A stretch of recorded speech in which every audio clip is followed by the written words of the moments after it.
Hey there, MCPs! It's a pleasure to be sending you this newsletter. This is the newsletter edition of monthly review and SOGA reporting. I hope you guys are having a fantastic moment of your terms. It's already October, believe it or not. This is the peak of the peak at this current moment. And usually when it's the peak of the peak, it kind of really aligns with what we're going to be talking about in the topic of this week's MCP capacity building. As you guys know, this is one of the last editions of the series of the team dysfunctions.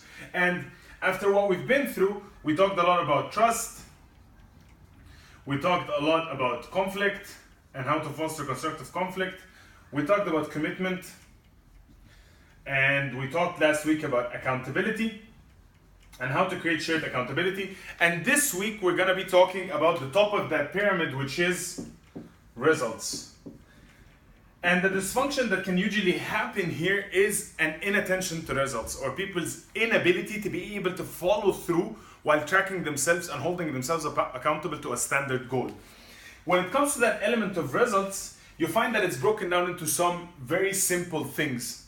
If I would tell you two key things that I would need at this current moment is, first thing, make sure the results or the goals that you're tracking are tangible. Meaning, not just making sure that these numerics are tangible and people can really feel them or see them or work on them, as people call lead measures, so things that I can impact through my work, but also make sure that they are related to the group. So make sure that your metrics are capable of fulfilling these two things. The more individual metrics you create, the more individualism you're going to be creating within your teams.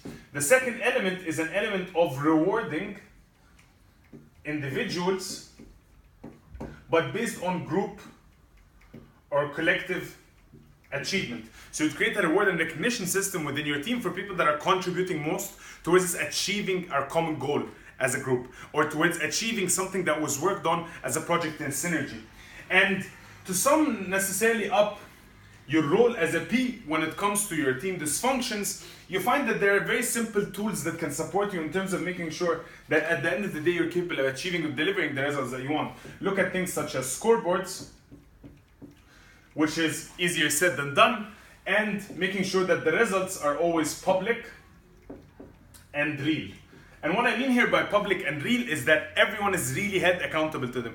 You constantly tell people about them and you hold people accountable to that certain set standard.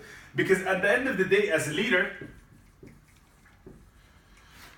you're expected to be able to deliver upon 6 things to be able to mitigate these dysfunctions. Number 1, to be vulnerable with your teams. Number 2, demand debate. Don't settle for less and don't just settle for what's there. Steer that kind of debate. Make people challenge. Number 3, force clarity. Whenever you feel there's an element of uncertainty, embrace it. That's fantastic. But make sure that you're forcing the team to move towards clarity and finding solutions. Number 4 is confronting what is uncomfortable. Don't remain within your comfort zone and don't allow your team to get complacent and stay in their comfort zone. And last but not least, focus on collective outcomes. A lot of times you fall into that loop of either rewarding, recognizing, or holding people accountable to their individual efforts. Make sure you remember to hold people accountable to the collective group, because at the end of the day, the bottom line of your job as a leader is to be able to inspire success. And to be able to inspire that success, maybe this can be a tool that can help you out. Keep it real.